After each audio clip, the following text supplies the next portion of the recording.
This is The Antidote with Dave Hawkins, where Christian music doesn't suck.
Thanks for joining The Antidote. I'm Dave Hawkins. I think regular listeners know that I love all forms of metal, but symphonic metal with its smooth style is the one style of metal that I always find really easy to listen to and enjoy. So when I first heard the music of Vancouver, BC's LEAH McHenry, it instantly grabbed me. Our first track of the night, Illusion from LEAH's Of Earth and Angels release, doesn't leave any doubt that LEAH has a truly beautiful voice. But a lot more than just her vocals go into the creation of her music. She's seriously talented, she's opinionated, a brilliant vocalist, and she's a mom. Coming up in a moment will be Hourglass from her Kings and Queens album. But we start with the first part of the Antidote's talk with LEAH as she shares about her music. It's a true pleasure to have LEAH McHenry with us. Thank you so much for having me. It's a pleasure being here. You have to tell me, how does it feel to be so well known that you can perform under just the name LEAH? Well, it's kind of funny because I chose that name when I had zero fan base and nobody knew about me, and I didn't even know if anybody would like my music. But I had to release my music under something, so I decided it would just be LEAH, and I guess I chose it just because it wasn't taken already. I know it doesn't sound like a very wonderful answer, but I think between some friends of mine and stuff, I was like, what do you think? LEAH McHenry, LEAH? I don't know. I still don't know if that was even the right choice to make, but it's what I've been going under and people seem to remember it and it's simple. So that's kind of what I've been using all this time. And so as it turns out, I do have a fan base now, and I've asked them their opinion as well at times, saying, what do you think? If I released a new album, should I keep LEAH or LEAH McHenry, or what do you think? And they all like LEAH. They just like the one name, so I'll keep it for now. Of course, you don't want to actually explain what your name means, because Weary is just something you don't want to have as a band title. Yeah, exactly. I think it means like weak eyes or something, which is true. I do have weak eyes. But seriously, you do have a huge fan base. But here it is, you've remained as an independent artist. So is that important to you to remain independent instead of signing with a label? I think right now it's the right choice for me, even though I have been made offers by some popular metal labels. It's the right choice for me at this point in my life. And I do actually work with a small label out of Sweden, and I have a distribution deal with them, and we have a really great relationship. The owner is a fabulous guy, and we just get along so well. And he really has, on his label, the artist's best interest in mind, and he just really is a music lover. But I still consider myself very independent, and it's going so well that I don't really see the point in signing with a big label, at least not right now.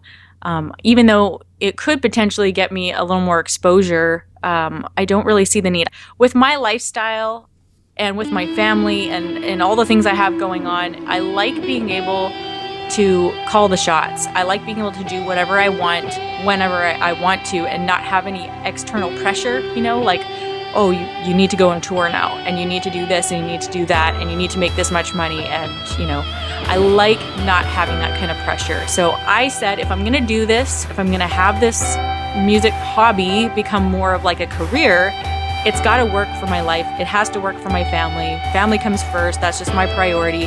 And so this is how I'm doing it, and it's working really great.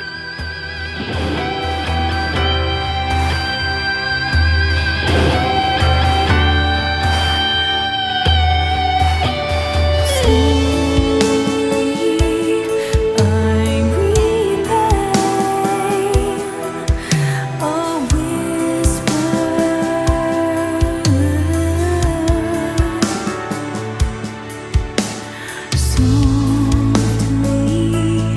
I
don't want to come across as being sexist, but here I'm interested to know, how do you balance your time between being a mom and an artist?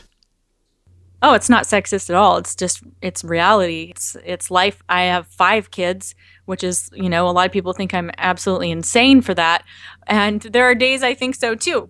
But honestly, the way I balance things is I don't balance, actually. I work I work in seasons, I'm very deliberate with my time. I'm very deliberate with the season of life that I'm in. I know when I'm in a season of writing, when I'm in a season of recording, when I'm in a season of taking a break and not doing anything music related. But when I go to work, I go to town. I have the support of people around me. So it's like, okay, Leah is right now officially in writing mode, recording mode. And then, I have family support. My husband is a rock star. I mean, he is an amazing dad, and he really chips in a lot. He's great with the kids, and he just totally supports me that way. So I have the support of those around me. So they all know what my goal is. I know what my goal is. Like, I'm not just winging it all the time, So really, I'm deliberate about what season I'm in. I have the support of people around me, and then I work hard, and then I take a break. And so, it's really about not doing it all. I don't do it all. I can only do one thing at a time, really. And I think that's the way all productive people work, is single tasking things, right? Women tend to be known for being multitaskers, but I'm finding out I'm not a multitasker, and it can be quite counterproductive for me to try to do 10 things at once. So that's how I, quote unquote, balance my life, is I don't. And you have to fill us in, the ages of your kids. Oh, my oldest son just turned 10, and then I have a daughter who is 8.5, and another daughter who is turning 7, and another one who's turning 5, and then I have a 1.5-year-old son. Did I get them all? I can't remember. Is that 5? You have my sympathy. Don't ask me when all their birthdays are right now, though.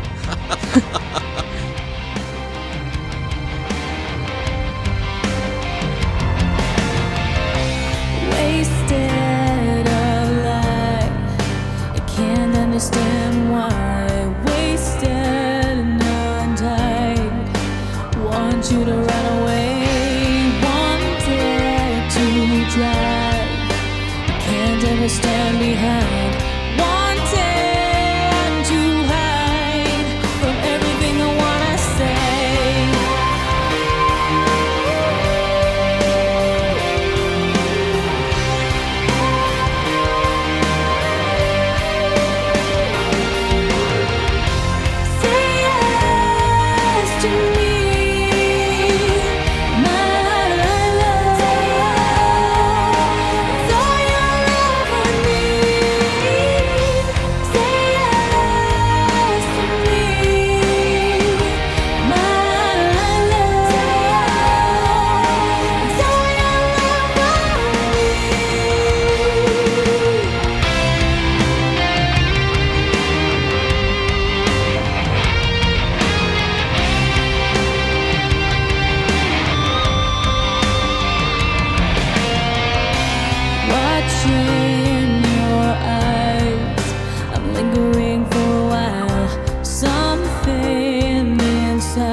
guilty mind,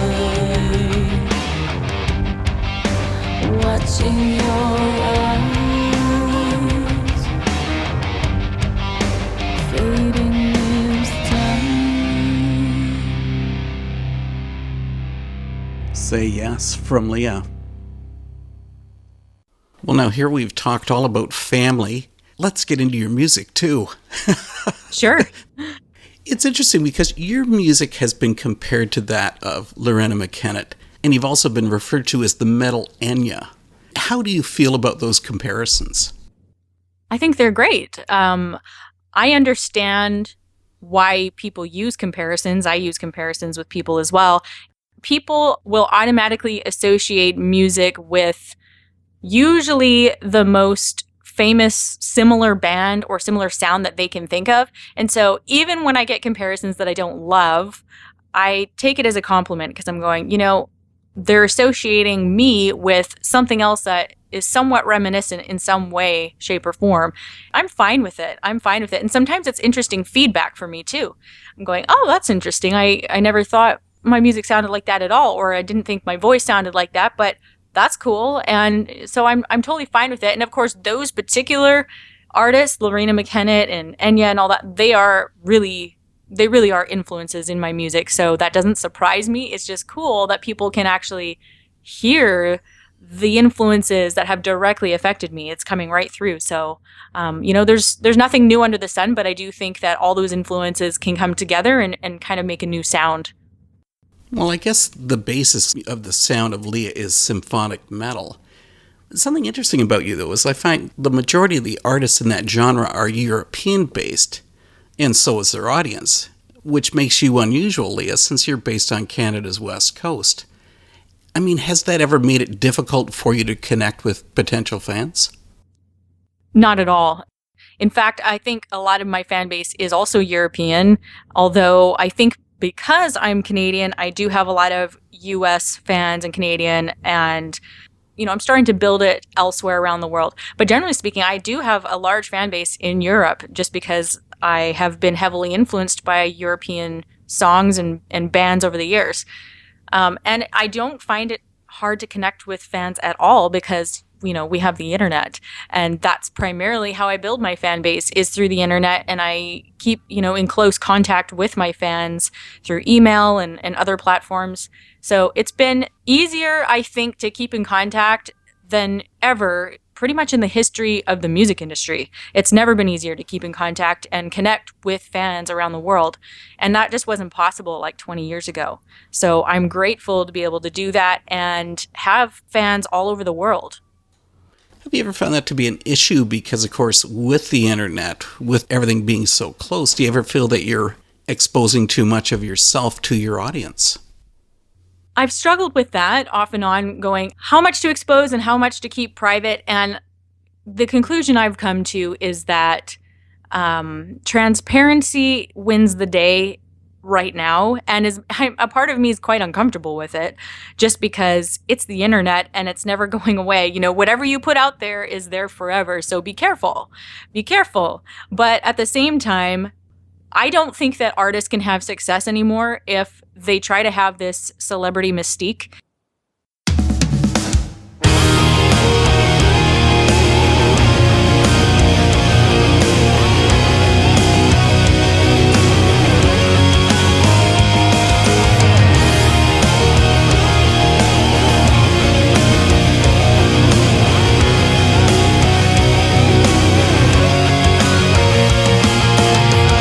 This little girl, this little world.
I suppose I might have been trying to limit your style when I said your music is symphonic. What makes LEAH really unique is that it also brings in a strong Celtic influence. Something interesting is that the bonds of that community are really tight. I mean, tighter than other ancestral groups. What is it about being Celtic that makes for such a close connection? That's a really interesting question, and I'm not entirely sure. I can make a guess, and I think that there's I thought you were the expert for this. I'm not an expert, definitely not, but being in the music, I know what draws me, and I think that I could say that there is an aspect of historical ties in that people tend to band together over the centuries just because of, different oppressive groups or regimes and things that have come against the Celts. And I think that it made for a certain mindset that has kind of been passed down. So that's one reason why I think people tend to band together. Another is the culture is just so amazing. The culture, the history, the architecture, the historic landscapes, the music. I mean, there's nothing really like it out there, and it's just something magical about it that I think really brings people together. Even people who aren't Celtic love Celtic culture, music, fantasy themed films that have a Celtic influence in there. I don't know, but there's something magical about it for sure. And what are your Celtic roots? I have a Scottish and Irish background on both sides of my family. Wow. Is that allowed? I think so. I think they intermarried at some point in history. Yeah. So, well, at least you know where I get my temper from anyway. And your hair color? Well, that's a little bit fabricated, just slightly. The truth is coming out. Yeah, I've enhanced what is already there, and for sure in my genes. Oh, great. Let's talk about that Celtic bass, because on your newest release, you have a song, Shularoon, and that's a really old Irish song. What made you want to do your own version? First of all, I heard that song from the band Clannad, and I just loved their magical version of it. And I like doing cover songs when I'm going to do something. Cover songs that not everybody else has covered, even though it tends to be kind of a popular Irish song, and there are a lot of covers of it. They just haven't done it in metal. So I wanted to learn that song, and also because it's fairly well known, it was easy for me to learn the Irish Gaelic, and if I listened to enough versions, I could sing it properly. And so it was simple for me to learn, and I had never heard that song done in a little bit of a metal or rock version. So I really wanted to tackle that and just dig my feet into some of those Celtic roots a little bit further on that album. This is LEAH, and you found The Antidote with Dave Hawkins.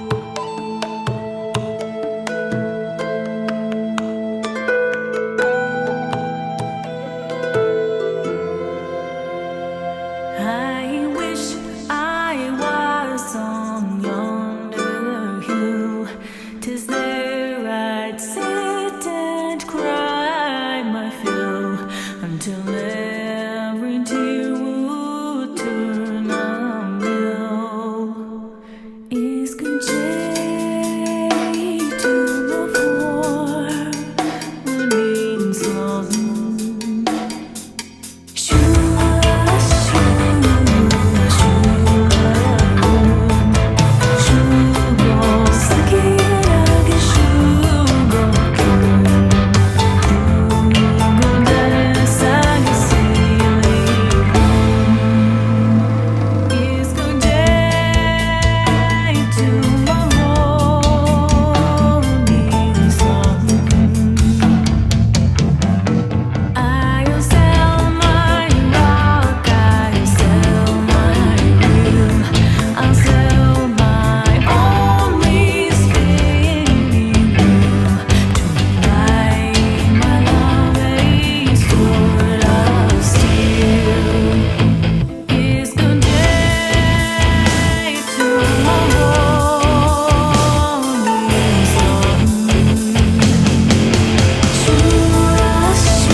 The more I listen to the music of LEAH, the more themes I find in your songs. Faith, freedom, deliverance. It has this sort of Lord of the Rings feel. Where does all that come from? It could come from Lord of the Rings. I mean, I'm certainly inspired by the books and the movies and all of that, but all of those themes I find are in almost every single epic tale that exists. Like anything really good, if it's Braveheart or any good story has those themes in it. And so I guess I'm so drawn to it that it just comes through my music. And, to be honest, a lot of my lyrics don't necessarily have a specific story behind them. Sometimes I'm just letting my imagination wander and I'm writing what comes to me in the moment and I'm making sense of it and I'm trying to make it poetic and all of that. Some of them have, little miniature stories that I've kind of just created in my own mind to inspire me to write something beyond my everyday life. Because let's face it, my everyday life is not that poetic. I mean, changing diapers and making spaghetti and all that kind of stuff and homework, so I have to go to a different place. I have to go into a different world, a different side of my brain to get into songwriting, getting into writing lyrics. So I go to the epic tales and the stories and the things that inspire me and literally take me to another world. And so that's what I'm just kind of recreating. So when you hear those themes, it's LEAH in La La Land is what that is. Priceless. Well, what about the aspect of your Christian faith? Because that obviously gets reflected in your music. Is that important for you to do that? Well, I'm a presuppositionalist, so my belief is that whatever belief somebody holds, it's going to come through their art, it's going to come through their lives, it's going to come through their music, whatever they're doing is going to be a reflection of that. And you don't necessarily have to say, I make Christian music in order for that to come through. I've never actually come out and said, hey guys, I make Christian music. I've never actually done that, but people who are smart, people who read certain things that I read, they've picked up on some of those aspects and I get emails about it every single day. So I just think music and art is a reflection of who you are. And so it's in there and it's not something I've gone out and said, oh, I'm going to be deliberate about this. It's just going to come through. And I think if you were an atheist or something else, that will also come through in your art or your lyrics.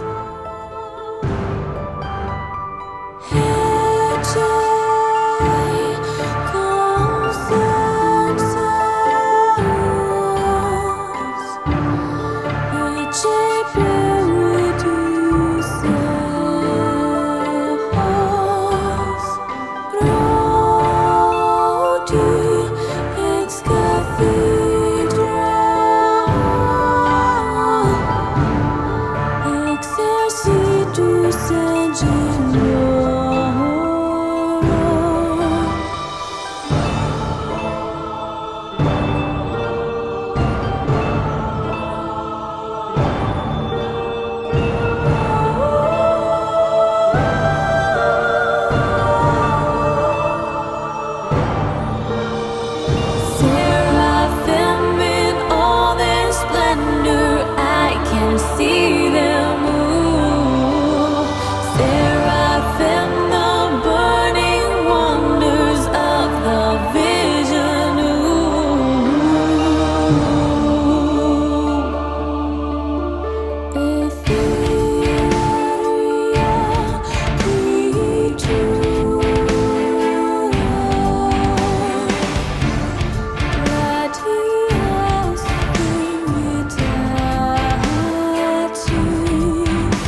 Cathedra abstractly touches on faith with its tale of an angelic battle. And I hope you remember that earlier I did mention that LEAH is opinionated, and she's going to share some of those views during the next part of our talk. I'm definitely a liberty lover. I am definitely, a libertarian-leaning person.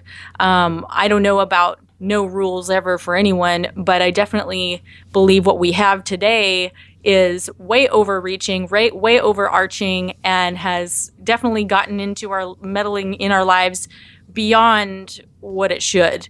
And so, again, as a presuppositionalist, I believe our thoughts, our beliefs, our pre-existing underlying beliefs are all going to come through our music in one way or another. So yeah, some of those themes are definitely picked up in there. And that's why I think I love stories like Lord of the Rings, is because, again, those epic scenarios always come out in those stories, those same struggles. There's an overarching, overreaching, you can call it a government or an enemy of some kind, and they're trying to control the lives of everybody around them. They want it their way, and of course they're presenting their solution as the ultimate solution, but it's, my way or the highway, do or die. And yet you have a small group of people, it could be one hobbit or, one little shire who, in comparison, it looks like they have no power. They'll never be able to accomplish anything.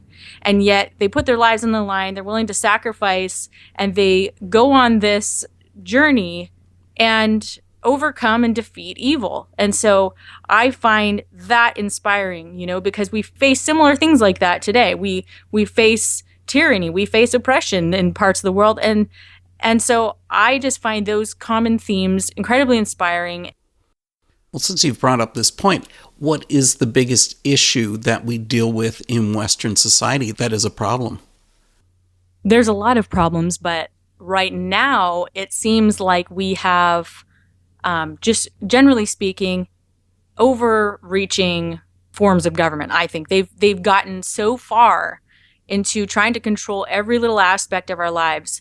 All the 500 laws for toothpaste, they've gotten so out of control that every little thing we do and say is regulated, and we're just losing freedoms. We're losing freedoms left, right, and center, and people just walk around like zombies. And so I think one of the big challenges in our day is people waking up to this.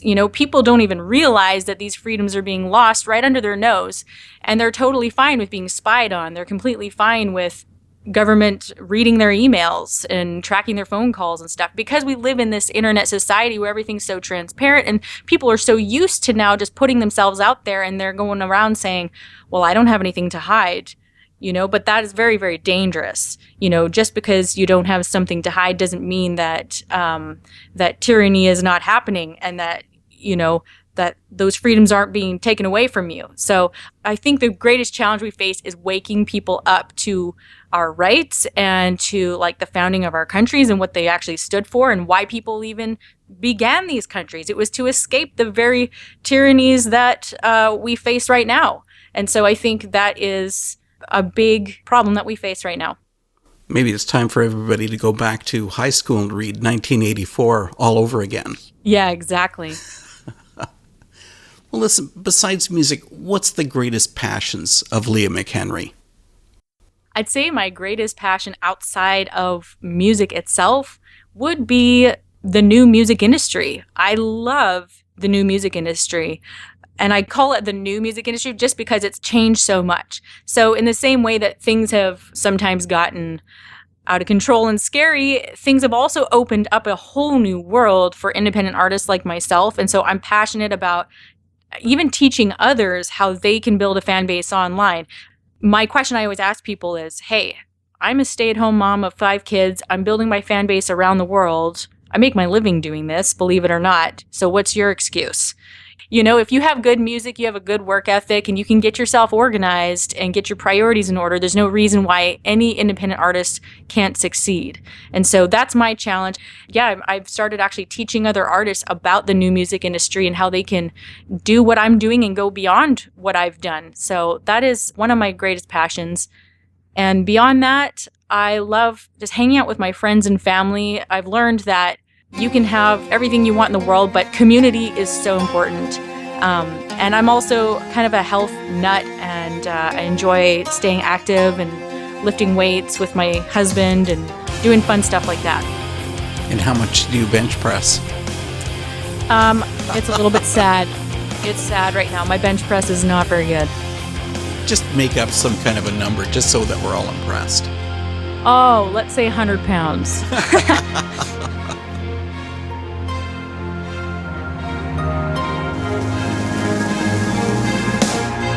Always searching for a sign that the world is falling down. Ever ceasing to resign when the forecast speaks of storms around.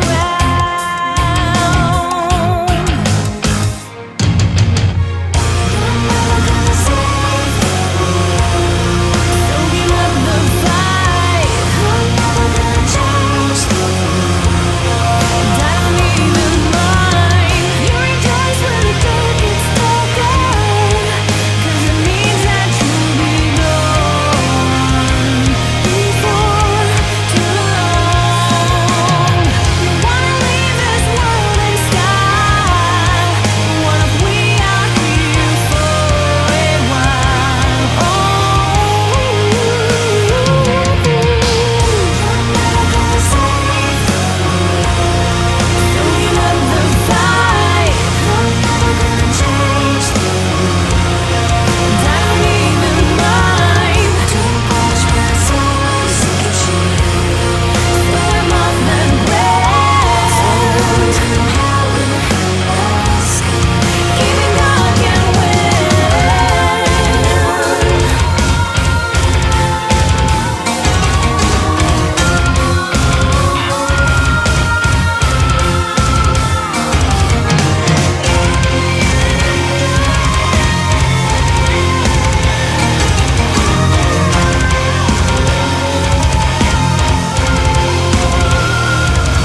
These self-fulfilling prophecies of lake of forest and disease. These self-fulfilling prophecies of lake of forest and disease. You're never gonna save the world, so give up the fight. You're gonna change the world, and I don't even mind. Watch my soul sink in shame, so give up that grace. I'll go to heaven and the sky. Even God can win. Gonna save the world. You're never gonna change the world. You're never gonna save the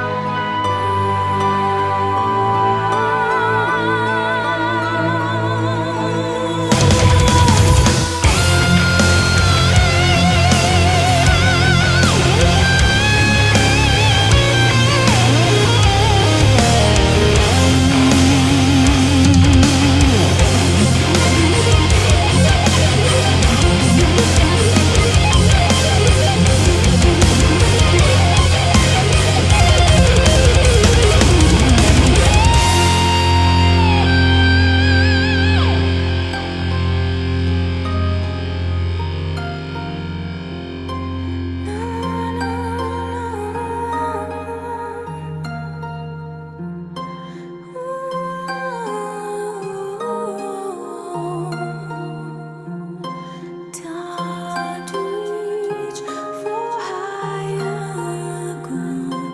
Time to take the time. Winds of change have worn me down. Concrete